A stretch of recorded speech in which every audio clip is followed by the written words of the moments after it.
I'm Burt Herman. I'm the co-founder of Storify, and Storify is a platform to let you curate and publish social media. So you can take from any social network like Twitter, Facebook, YouTube, Instagram, Flickr, drag and drop elements and put them in a story.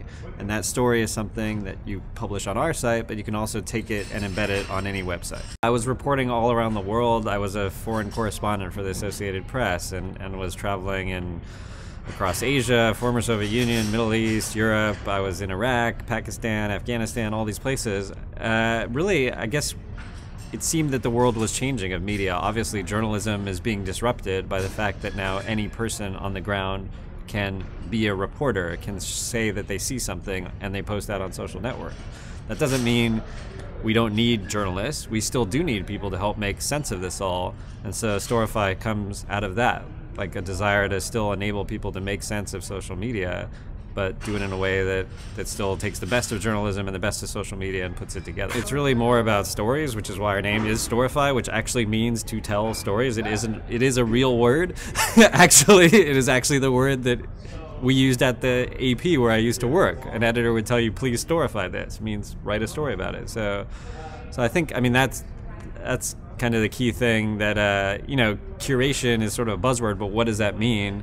I mean, really what we feel it's about telling stories from social media, about pulling together all this, you know, massive amounts of media, billions of tweets every few days, you know, thousands of hours of video, thousands of photos, or hundreds of thousands or millions, and it's just accelerating more and more as people create more and more media, that we need a way to make sense of it. It's a lot more challenging to be starting a company than to be going into a war zone in Afghanistan, which seems like crazy to say in a way, but it's just, you know, maybe there's less life risk going on, so there's that difference, but it's just, you're doing something new. Like, by definition, if you're doing a startup, you hope to be doing something disruptive and huge that's going to change the way things work, and there is no set path of how you do that.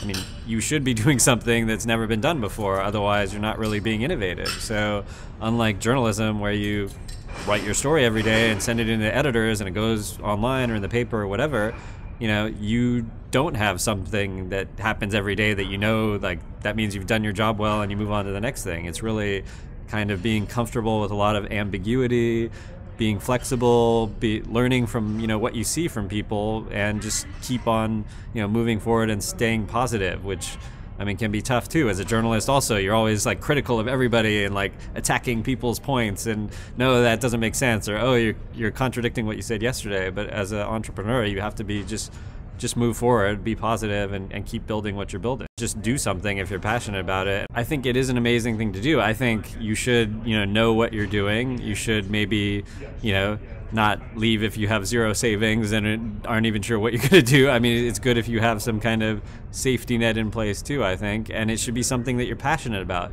You shouldn't go and start a business just because it's cool and you saw the social network 5 times, right? It has to be that you really are solving a problem, I mean, that you feel like you are uniquely positioned to help solve. And that's the only way you're going to survive through the ups and downs, because if, you know, you're not going after something you really care about, then you're going to give up. And there's lots of times where you're going to want to give up in a startup because it's not easy.